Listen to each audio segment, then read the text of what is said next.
O Salmo 104 é um salmo que nos convida a bendizer ao Senhor pelos seus feitos. É um salmo de louvor, um salmo de adoração, também considerado um salmo poético e também um salmo de sabedoria. É o salmo que estaremos estudando agora nesta lição. Fique conosco até o final deste vídeo para juntos estudarmos esse importante assunto, o Salmo 104.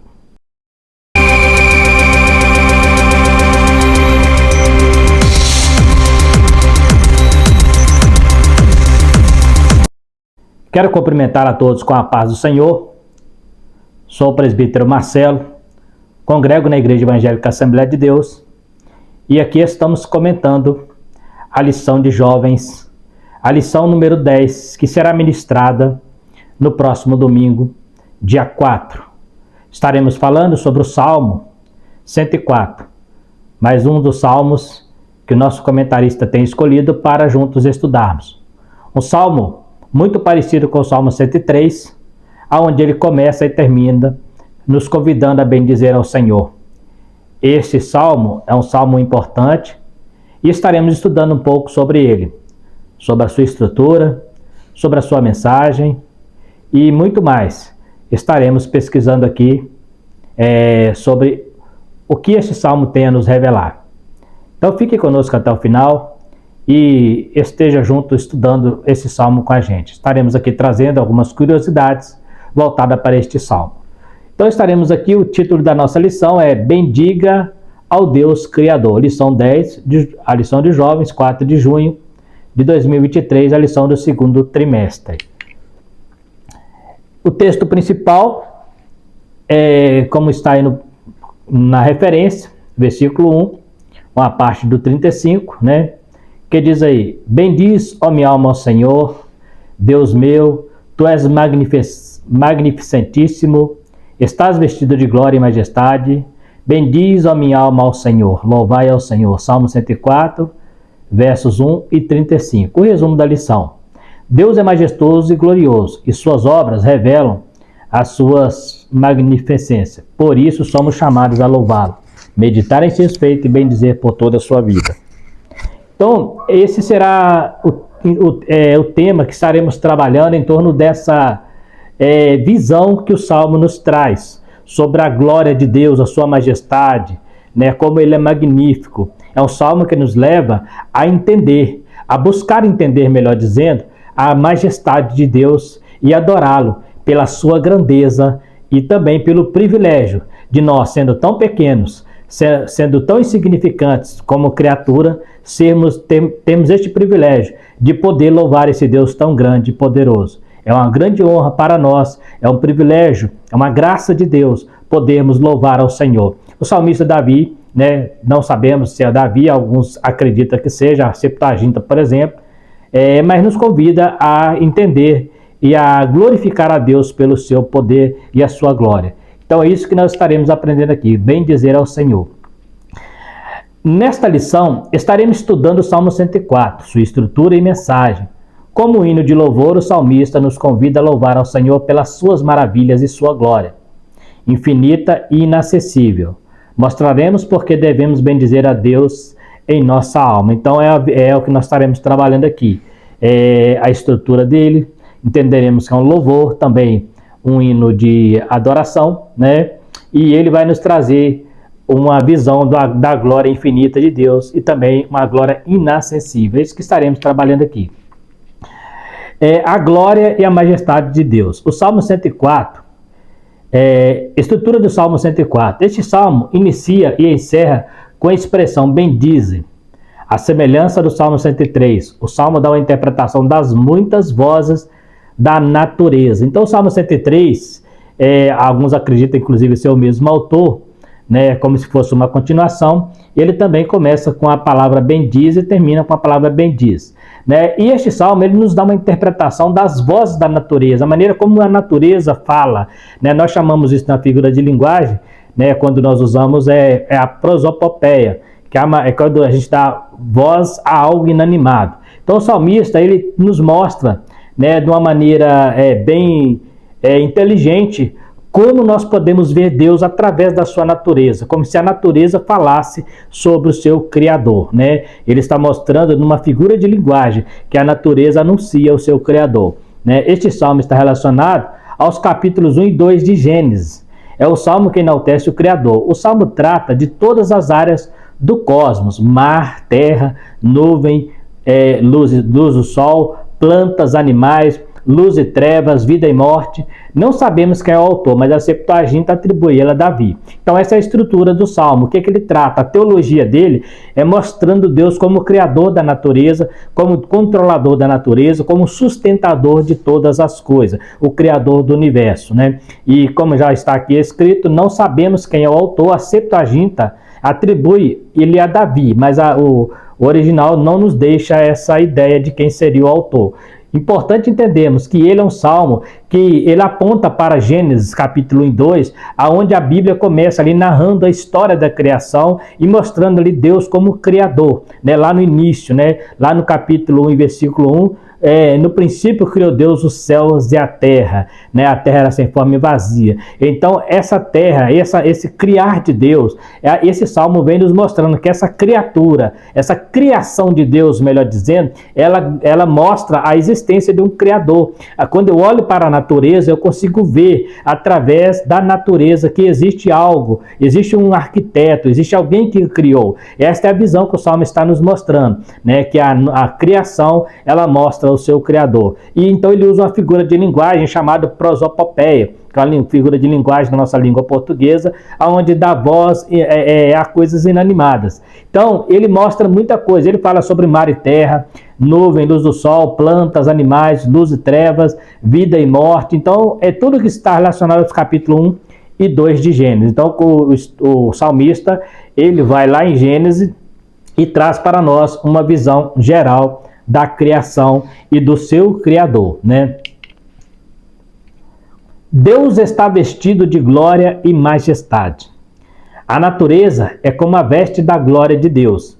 Mesmo não vendo, podemos perceber a sua presença na criação. O salmista levanta os olhos para a criação do universo e vê a evidente majestade de Deus. Nós temos, nos dias de hoje, alguns cientistas, né, tentando negar que existe um Criador, tentando negar que existe algo por trás da natureza que a controla, que deu diretrizes, que estabeleceu leis. Mas a própria palavra de Deus, ela nos mostra, e a própria natureza, como o salmista está dizendo, ela anuncia que existe um Criador por trás de sua criação. Então, mesmo que a ciência tente provar, é mais fácil provar que Deus criou do que como tem a teoria do Big Bang, que surgiu de uma explosão, né? É uma pergunta que nunca teríamos a resposta concreta. Se alguém dizer que surgiu da explosão, quem provocou a explosão? De qualquer maneira, alguém teve que ativar alguma coisa para acontecer a criação. Paulo diz que a natureza anuncia a sua glória, Romanos 1, versículo 19 e 20. O que de Deus não se pode conhecer, nele se manifesta na sua criação, né? Se você pegar lá em Romanos, Paulo, ele cita exatamente o que o salmista está dizendo, que a natureza, ela anuncia a criação de Deus, né? E então ela até geme, né? Então são o mesmo termo usado lá no Salmo, a prosopopeia, a natureza geme, né, por causa do pecado que tenha atingido a própria natureza. Então a gente vê que a natureza, a criação, o universo é a glória, é a vestimenta de Deus que manifesta a sua glória. É isso que o Salmo está dizendo o tempo todo, para nós olharmos para a natureza e ver que Deus é o seu Criador, né? Contemplando a glória de Deus, o verdadeiro louvor começa em casa. Não adianta despertar nos outros o verdadeiro louvor se nós mesmos nos mantivermos silenciosos. Quantas vezes nos preocupamos com o culto dos outros e esquecemos de nossa parte na adoração? Quando Isaías contemplou a glória de Deus, ele disse: ai de mim, né?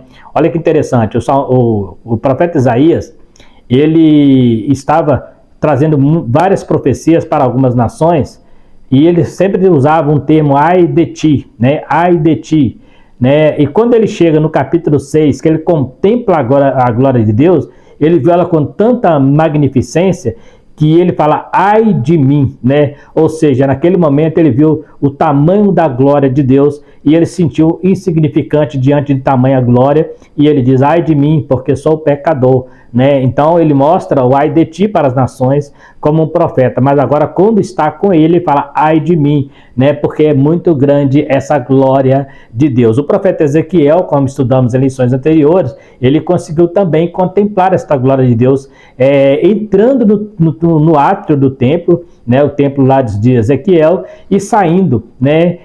Para o Monte das Oliveiras e subindo para o céu, né? Então há várias maneiras como Deus manifesta a tua glória, e aqui o salmista nos traz uma visão desta glória na sua natureza. E ele fala de louvar a Deus, né? Precisamos aprender a adorar a Deus. É interessante que a adoração, ela tem que partir do coração, ela tem que partir da minha alma, né? Por isso ele fala, bendiga, ó minha alma, ao Senhor. Ele não diz, bendiga a tua alma ao Senhor. Ele está fazendo uma oração para ele, está buscando o relacionamento dele com Deus. Então, bendiz, ó minha alma, ao Senhor, e tudo que é em mim, bendiga o santo nome do Senhor. Então, é uma maneira de eu me abrir para Deus, é uma maneira de eu me abrir para a adoração, e invocar a mim mesmo, né? É convocar a mim mesmo, melhor dizendo, para louvar esse Criador, né? Eu preciso de vez em quando, né?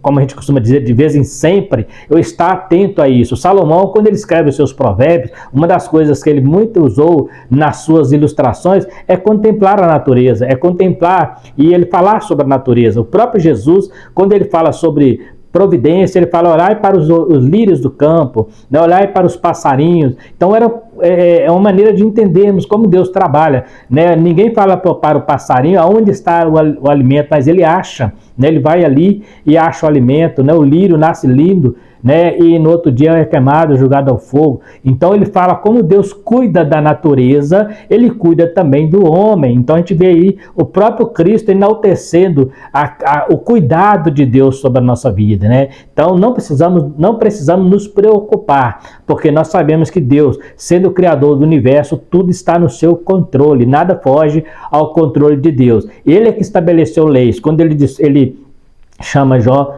quando Jó o questiona, ele fala, onde tu estava, Jó? Ele está mostrando a insignificância do homem em relação à sua grandeza, né? Então é importante nós termos isso em mente para aprendermos, né? Tem gente que vai adorar o Senhor, ele não tem aquela humildade de bem dizer ao Senhor, ele vai diante de Deus como se Deus fosse seu servo, como se Deus tivesse ao seu dispor. Não, aqui o salmista nos ensina que nós é que somos servos de Deus, somos os adoradores e precisamos nos humilhar, chegar diante dele com humildade, não com arrogância, achando que somos merecedores. Não há mérito algum, é graça de Deus a nossa adoração, é privilégio do Senhor nos dar esta graça de poder estar adorando a Ele, né? Então não há mérito, né? Não somos melhores, né? Deus existe um céu inteiro que o adora, e mesmo assim Ele escolheu o homem também para fazer a mesma coisa. Então é importante nós entendermos isso, e o salmista entendeu isso muito claro. Então vamos falar aqui um pouquinho sobre Deus criou, né? Estamos falando então sobre o Salmo mostrando Deus como seu criador da natureza e de todas as coisas que existem, né? O salmista mostra Deus como criador do universo. O Salmo remota à origem da criação e trata do hexameron, ou seja, os 6 dias da criação feito do nada. Hexameron é um termo grego para falar dos 6 dias da criação partindo do nada. É um termo grego que a gente usa para estudar a criação. Usando a palavra bará, né, que significa criar do nada, né? Então, o hexamenon, ou seja, os 6 dias da criação, usando a palavra bará, que significa criar do nada, né? E lá começa que no princípio criou, e no princípio Deus criou, e nos 6 dias ele organizou a criação a partir do caos. É importante nós separarmos isso, que quando começa o livro de Gênesis, antes dele trazer uma narrativa detalhada da criação, ele traz uma visão geral, né? A palavra que aparece lá é a palavra bará. Bará significa criar do nada. Você, quando está lendo lá no original, a palavra lá é Bereshit bara Elohim, ou seja, em princípio criou Deus, né? Bereshit bara Elohim, et hassamai, criou os céus e a terra. Então é importante a gente entender que essa criação, ela veio do nada. Deus ou através da sua voz, ele falou e as coisas aconteceram. Não surgiu uma matéria-prima, né? A matéria-prima na criação é a voz de Deus. A matéria-prima na criação é o próprio Criador. Ele não usou nenhuma matéria para criar, né? Existe uma lei da física que na física nada se destrói, mas se transforma, né? Então, existe aquela transformação, algo que transforma em algo, mas no caso da criação, a criação veio do zero, veio do nada. E se alguém perguntar qual foi a matéria-prima para criar o universo, o haja de Deus, a voz de Deus, né? Através da sua criação. E os 6 dias, no princípio criou Deus os céus e a terra, né? A terra era sem forma e vazia, né? Aí depois ele começa trazendo a organização. Assim foi como aconteceu no princípio. No primeiro dia ele criou isso, no segundo dia ele criou aquilo, no terceiro dia ele criou aquilo, e foi mostrando ali uma organização da sua palavra haja. É interessante que quando ele vai criar o homem, ele já não usa mais a palavra haja. Toda a criação ela veio do nada, né? Mas o homem ele formou de uma matéria já existente, né? Da terra. O homem ele foi formado da terra. Então a nossa origem é do barro. Então, se perguntar qual é a matéria-prima do homem, a matéria-prima do homem é a terra. Portanto, é importante entender que Deus criou com suas próprias mãos. Todas as outras coisas Deus falou haja, mas Deus ele criou com suas próprias mãos o homem. Então ele pegou a matéria-prima que ele já tinha criado, que seria a terra, e dessa terra ele forma o homem. Então grave isso. A criação, a matéria-prima é a voz de Deus, mas o homem, a matéria-prima é o barro. Então a gente vê aqui como que é importante entender isso. E é isso que o salmista entende. Ele fala que nós precisamos adorar a Deus na sua grandeza, porque Ele é o Criador de todas as coisas, de toda a natureza, dos mares, dos rios, né? Ele cita ali várias coisas, como nós citamos ali na estrutura do Salmo, né? É importante nós entendermos isso, né? Deus ordenou, Deus através da sua palavra, usando a palavra haja, já falamos sobre isso, o verbo haja, melhor dizendo, né? Eu falei palavra, mas é verbo, é uma palavra, é o verbo, né? Como esta expressão, Deus ordenou e tudo veio a existir, mas o homem, Deus disse, façamos o homem. Então nós vemos aqui dois pontos importantes. Primeiro que ele usa a palavra haja, né? Que é um verbo, e depois ele usa a palavra também façamos, que é um verbo plural. Entendemos aqui então que existe uma ação da Trindade, né? Deus ele junta ali, né? O Pai, o Filho e o Espírito Santo juntos criou o homem. Interessante que quando fala da criação, apesar de que a palavra Elohim é o nome de Deus no plural, né? Que também dá a entender que está ali o Pai, o Filho e o Espírito Santo, mas quando ele fala haja, o verbo aparece no singular. Porém aqui, mesmo sendo Elohim, ele fala no plural, porque aqui os 3 estão em consonância para criar o homem, estão ali juntos em harmonia. Então que coisa interessante, o carinho de Deus para criar o homem, né, é muito maior do que a criação de toda a natureza. O homem é a primícia da criatura de Deus, né? Então nós vemos aqui que no grego a palavra de Deus é o verbo, né? O verbo encarnado. Este salmo corrobora a origem de tudo e do homem. Então por quê? Porque lá no livro de João começa mais ou menos como o livro de Gênesis. Quando você pega lá o original, né? Em Yahweh, no princípio, né? Em princípio, né? A palavra que aparece lá no princípio em Yahweh, né? Você vai ver, em princípio era, aí aparece a palavra verbo, ou, né, alguns lugares, algumas situações, logos, né, o logos de Deus, que é a palavra, né? Então ali existe uma demonstração de Jesus, né, mostrando ele também como Criador, mostrando ele também como participante da criação. A mesma palavra que aparece em Gênesis, né, que lá em Gênesis é Bereshit, né, em princípio, no grego em Yahweh, né, que também é em princípio, né, e lá no Gênesis Deus usa a palavra bará, né, para criar, e aparece lá a palavra, ele usa a palavra haja, né, aqui a palavra que aparece é verbo, que tem o mesmo sentido de ação, né? Então olha como é interessante, mostrando Jesus na criação. Quando você pega o livro de Gênesis, fala assim, no princípio criou Deus os céus e a terra era sem forma e vazia. O Espírito de Deus pairava sobre a terra. Então nós temos ali a presença do Pai e a presença do Espírito Santo. Jesus, ele fica subentendido no texto, mas João, ele completa a Trindade, quando ele mostra no princípio era o Verbo, e o Verbo era Deus, e o Verbo estava com Deus, né? Então este Verbo é Jesus. Então nós vemos aí Pai e Filho e Espírito Santo na criação. É interessante como dá para você trazer uma concordância, né? Dentro da teologia criacionista, a presença do Pai, a presença do Filho e a presença do Espírito Santo. Coisa linda, né? Então esse salmo corrobora com a origem de tudo e do homem, né? Nós temos visto hoje a filosofia tentando negar a criação de Deus, né? Criando doutrinas, tentando negar que existe um Deus, mas a Bíblia, não só a Bíblia, a própria ciência, ela mostra que Deus existe, né? A ciência, quanto mais ela tenta negar Deus, mais evidente fica que existe um Criador. Quanto mais a ciência tenta negar a existência de um arquiteto, mais ela mostra que esse arquiteto existe, né? Então é interessante.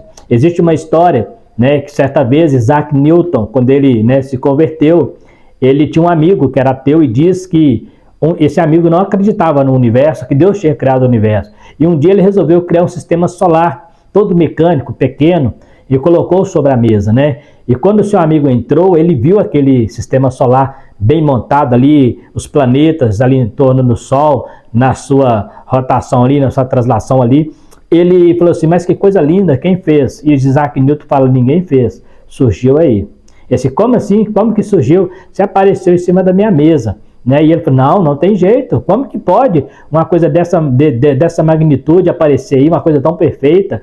E assim, pois é, se você acha que isso aqui tão pequeno não tem condição de aparecer na minha mesa, você acredita que o que está lá em cima apareceu do nada? Né? Aí o amigo dele ficou sem palavras. Por quê? Porque às vezes nós queremos negar Deus sem termos consciência de quem até mesmo é Deus, né? Então é muito mais fácil, e eu sempre gosto de dizer, é mais fácil provar que Deus existe do que provar que ele não existe, né? Porque a própria natureza mostra isso, tudo o que acontece à nossa volta mostra que existe um Criador. Por mais que a ciência tente negar, sempre vai voltar na tecla de Deus existe e é Criador de todas as coisas, né? Deus sustentador. Então, além de Deus ser também o Criador, ele não só criou e largou para lá, porque existe uma teologia, né? Uma teoria, melhor dizendo, que Deus entregou o homem, a teoria do panteísmo, uma teoria filosófica. Deus criou e controla todo o universo, estabeleceu leis para governá-lo. Isso pode ser visto, inclusive, nos luminares para governar o dia e noite. Quando você vai lá na criação, ele fala assim, criou um luminar maior para o dia, que é o sol, e um luminar menor para governar a noite. Está muito claro a palavra governar. Então, Deus colocou até o limite. Quando o sol aparece, a lua tem que recuar, né? É lógico que isso é mais uma questão de estudos, né? Você estudando, né? Não vou entrar aqui no detalhe como é esse processo, mas a Bíblia diz que a lua aparece à noite e o sol aparece de dia, exatamente como Deus fez lá no início, né? Então, isso combate a doutrina filosófica do panteísmo. O que é panteísmo? Deus é o universo e o universo é Deus, né? Eles falam que a própria natureza é o próprio Deus, e o Deus é a própria natureza, eles se fundem, né? Essa é a ideia do panteísmo. Mas só que Deus não é o universo e o universo não é Deus. O Salmo reforça a doutrina teísta de que existe um Deus, né? Um Deus que criou, um Deus que está por trás de todas as coisas, um Deus que está no controle de todas as coisas. Então, ele estabeleceu o caminho para o relâmpago, o limite para o mar, e diz, daqui para cá você não passa. Deus colocou a terra, né, no universo sem nenhuma sustentáculo, não há nenhuma base, ela não está sobre nenhuma base, ela está, né, a base de todo o universo é a mão poderosa de Deus, né? Então, existe um salmo que diz que Deus assenta no céu com seus pés sobre a terra, assenta nas nuvens com seus pés sobre a terra, falando grandeza. Então o salmista ele vem nos mostrando que ao invés de eu tentar entender como Deus criou, eu devo adorá-lo por ele ter criado. Eu devo louvar, porque eu jamais vou conseguir compreender Deus, né? Deus ele é incompreensível na sua totalidade. Compreendemos aquilo só aquilo que ele revelou para nós, né? A Bíblia diz que Deus nunca foi visto por ninguém, mas o teu filho que está no teu seio o fez revelar. Então nós hoje conhecemos Deus na pessoa de Jesus Cristo, na pessoa do Filho nós podemos ver Deus, mas Deus nunca foi visto por ninguém. Muitas vezes lá no Velho Testamento, quando ele se apresentava, ele apresentava numa forma teofânica, né? Como ele apresenta para Moisés, Moisés vê as costas de Deus, né? É evidente que Deus, como um espírito, ele não tem costas, né? Então são termos que antropomorfismo que a gente fala, né? Para mostrar a maneira de Deus tentar se revelar a nós. Então ele usa a forma teofânica, né? Sentimentos humanos, né? Mas na verdade Deus está muito acima dessas coisas. Então quando Moisés vê a costa de Deus, né? Com certeza ali é uma presença teofânica, né? Deus usa um anjo para representar a sua presença. Você vai encontrar isso lá em Números, quando ele fala: não irei mais no meio de vós, mas enviarei meu anjo e meu nome estará nele, né? Então não peques diante dele, porque o nome de Deus estava nele. Ou seja, aquele anjo, numa forma teofânica, ele se apresentava como Deus, ele podia usar o nome de Deus. Então nós vemos aqui que o panteísmo, ele tenta fundir Deus à natureza e natureza a Deus. Porém, o Salmo mostra bem claro que Deus está acima de toda a natureza, Deus está acima de toda a sua criatura, de toda a sua criação, né? O Salmo, por isso eu devo louvar a ele. O salmista eleva os olhos para cima e vê a grandeza de Deus e fala: bendiz a minha alma ao Senhor, e tudo que é em mim, bendiga o teu santo nome, né? Então a gente vê aqui o reconhecimento da grandeza de Deus. Um convite para deleitar-se no bem do Senhor. Cantarei ao Senhor.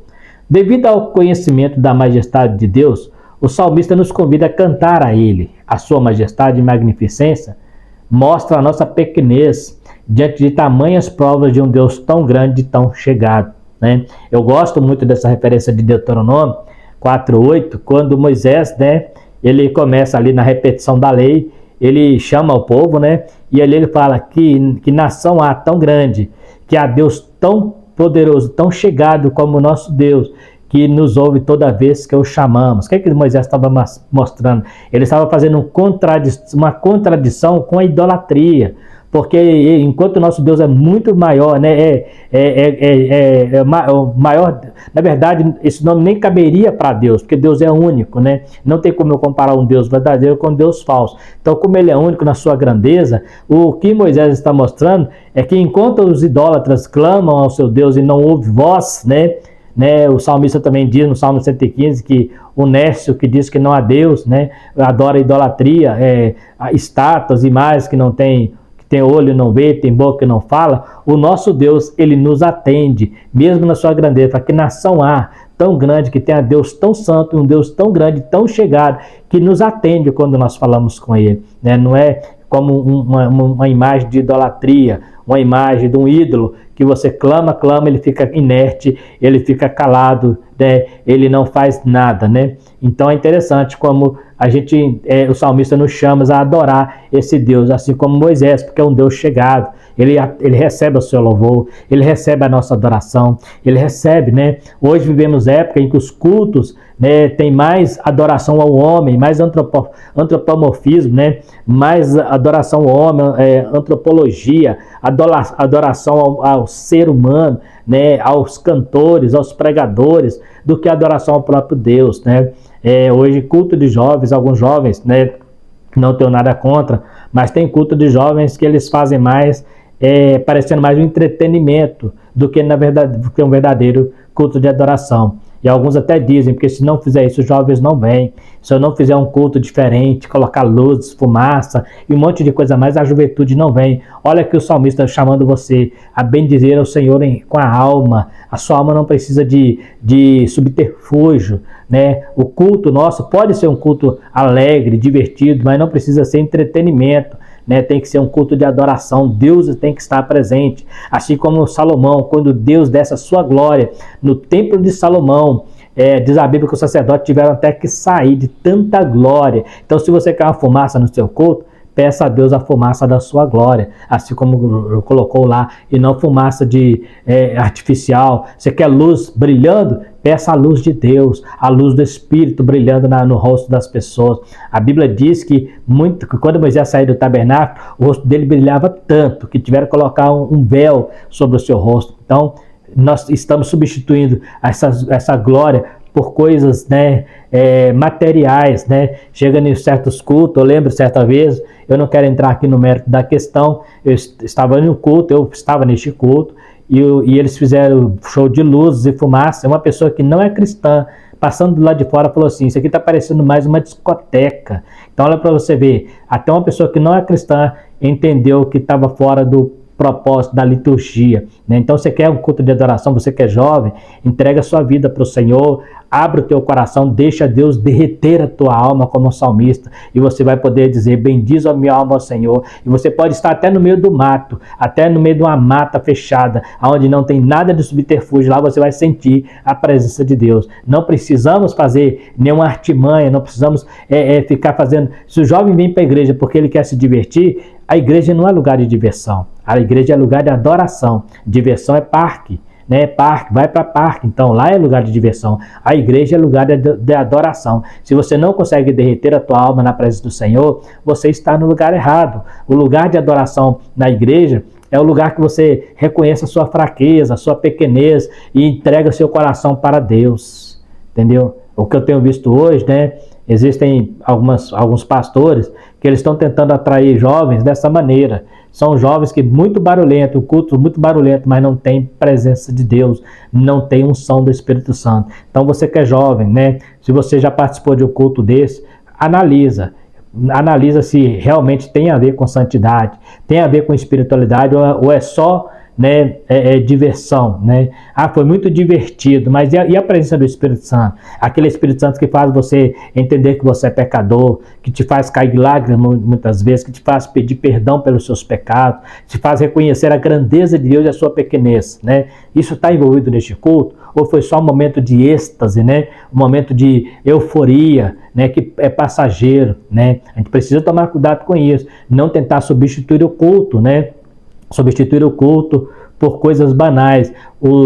Nadab, né? Datã, Abiram e Corá, eles falaram: se Deus fala com Moisés, todo o povo é santo, fala conosco também. Olha o que aconteceu com eles, né? Miriam e Arão fez a mesma coisa. Deus fala conosco também. Cuidado, Deus ele não anda sob o nosso comando. Na verdade, até a nossa adoração tem que partir da parte de nós, mas ele que sabe quem é o verdadeiro adorador. Quando Caim e Abel oferecem sacrifício, Deus não amaldiçoou Caim pelo sacrifício errado, mas pela vaidade, né? Por ter inveja do irmão, pelo homicídio e muitas outras coisas que Caim fez. Então, a adoração verdadeira tem que partir da minha alma. Se alguém precisa fazer algo para atrair a minha atenção, que não seja a palavra de Deus, que não seja o meu arrependimento. Se alguém precisa fazer algo para atrair subterfugiamente, fora da palavra de Deus, eu tenho que ficar atento a isso, eu tenho que ficar preocupado. Será que isso é de Deus? É lógico, isso pode acontecer sim, pode ser que você atraia alguém por uma coisa dessa, e depois a pessoa começa a andar o caminho certo. Mas e quando isso vira uma rotina em certas igrejas, né? Eu já fui em culto de jovem que eu particularmente não consegui me adaptar, porque era muita montagem, muita coisa, né? E shows, né? Hoje em dia tem shows gospel, né? Que você vê na televisão os cantores, você vê a namorada montada no pescoço do rapaz, né? E pulando, e quando você passa, você não sabe se aquilo é uma banda gospel ou se é uma banda mundana. Cuidado, né? Cuidado com esses enganos, cuidado com esses falsos cultos que levam você ao delírio, mas não te leva à espiritualidade, não te leva à santidade com Deus. Você que é jovem precisa entender isso. Você não precisa dessas coisas. Eu me converti com 16 para 17 anos, eu nunca precisei disso para adorar o Senhor. E na minha juventude eu adorava Deus com tanta intensidade. Foi nela que eu fui batizado com o Espírito Santo. Então foi nela que eu recebi, né, os dons que Deus me deu. Foi na minha juventude. Então, cuidado com o que você está fazendo, cuidado com essas mudanças de liturgia em nome de Deus. Cuidado que pode ser um culto onde Deus não está presente, né? Então a gente vê aí como que é interessante. a minha meditação. Meditar em Deus é o caminho para a verdadeira adoração.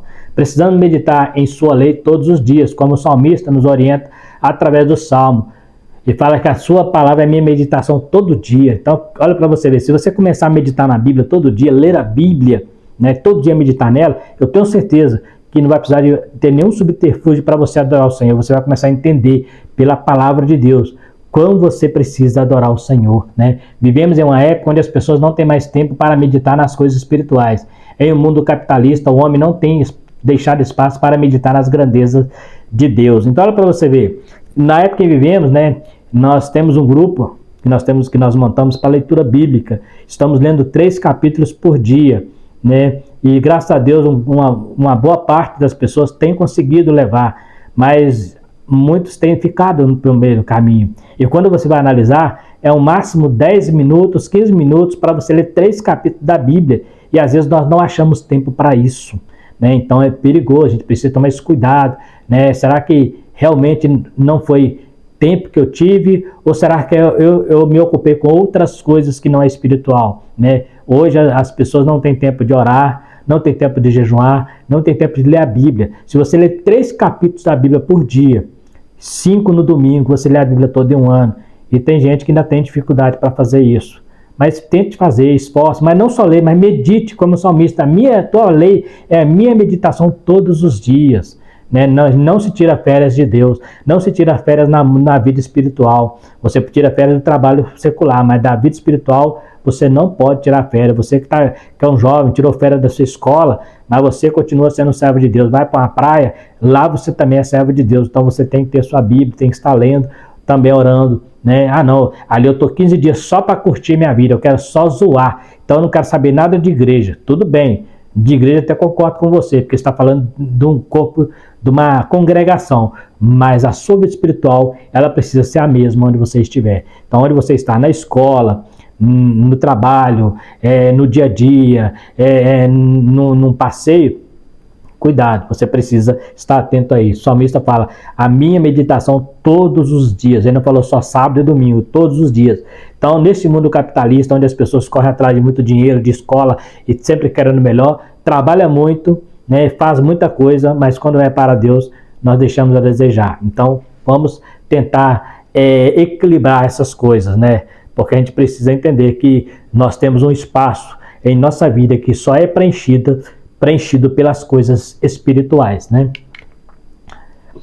Bendiz, ó minha alma, ao Senhor, bendiz ao Senhor. Tem que partir de uma alma contrita, um coração puro e uma mente sincera. Uma alma contrita, um coração puro e uma mente sincera.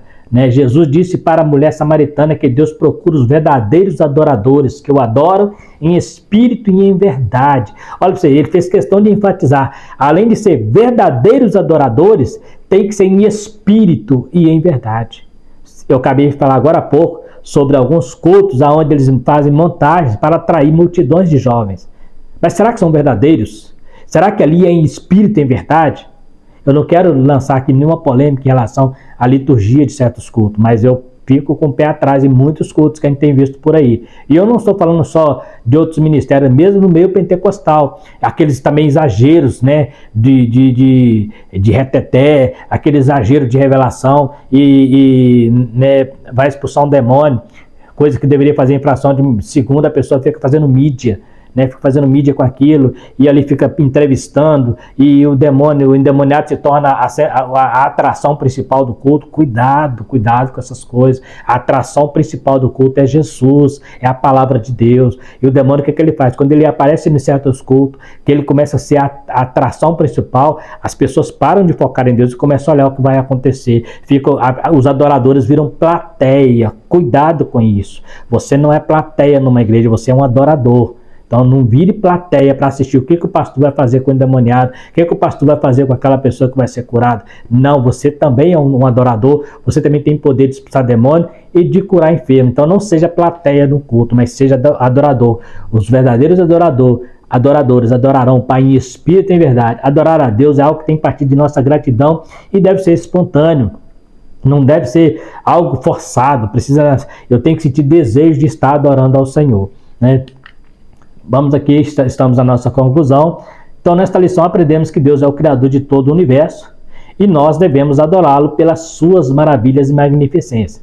Devemos aprender a adorar a Deus pela sua grandeza e sermos gratos pelo privilégio que Ele nos dá em poder adorá-lo. Aprendemos que o Salmo 104 é um salmo poético que nos mostra a grandeza de Deus como Criador e sustentador do universo. Então esta é a mensagem do Salmo 104 para você, você que é jovem, que está lendo a Bíblia, que gosta de ler as Escrituras. O Salmo 104, assim como o 103, ele nos traz essa visão de um Deus criador, um Deus que sustenta e que nós devemos adorá-lo pelas suas maravilhas, adorar a Deus pelo que Ele é. Nós gostamos de dizer que você adora a Deus pelo que Ele é e louva Ele pelo que Ele faz. Então o louvor é pelo que Ele fez, a adoração é pelo que Ele é. Adore a Deus porque Ele é Deus e louva porque Ele é Criador. Devemos aprender a adorar pela sua grandeza e sermos gratos pelo privilégio que Ele nos dá em poder adorá-lo. Ele que nos escolheu para adorá-lo, não foi nós que escolhemos adorá-lo.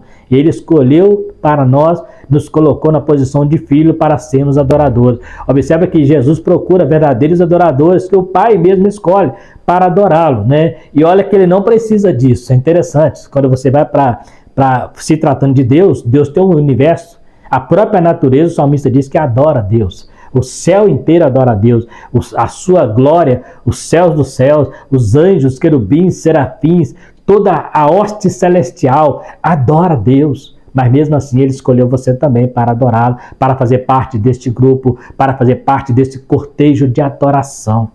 Valorize isso. Bendiga a minha alma ao Senhor e tudo que é em mim bendiga seu santo nome. Salmo 104 é um salmo poético que mostra Deus como Criador e sustentador do universo. Se Deus sustenta o universo, imagina a minha vida, que é pequena, que é frágil. Se Ele é sustentador do universo e Ele me adotou, né, me recebeu como filho, como a primazia da sua criação, é evidente que Ele vai sustentar a minha vida em qualquer situação. Então, adore a Deus, glorifique ao Senhor e aprenda com o salmista a sempre estar dizendo todos os dias: bendiga, ó minha alma, ao Senhor. Que Deus possa te abençoar. Está aí mais uma lição tratando o Salmo 104, uma lição excepcional, né? Muito linda. Estamos estudando o livro de Salmos, Salmos aleatórios. Quem dera se pudéssemos estudar todos eles, 150 salmos, seriam muitas lições, mas é muito rico este livro para nós. Eu quero agradecer você que ficou até o final deste vídeo, né? Muito obrigado, né? Muito bom ter você com a gente aqui no canal. Você que é novo, se inscreva para estar nos ajudando, né? Também compartilhe, né, esses assuntos que fomos tratados aqui, né? Dê o seu like e também ative o sininho para receber as notificações. E também, se tiver alguma dúvida relacionada ao que falamos aqui, você pode estar também fazendo pergunta nos comentários e, na medida do possível, estaremos respondendo aquela que estiver ao nosso alcance responder. Que Deus possa te abençoar. Fiquem todos com Deus e até a próxima lição, se Deus quiser.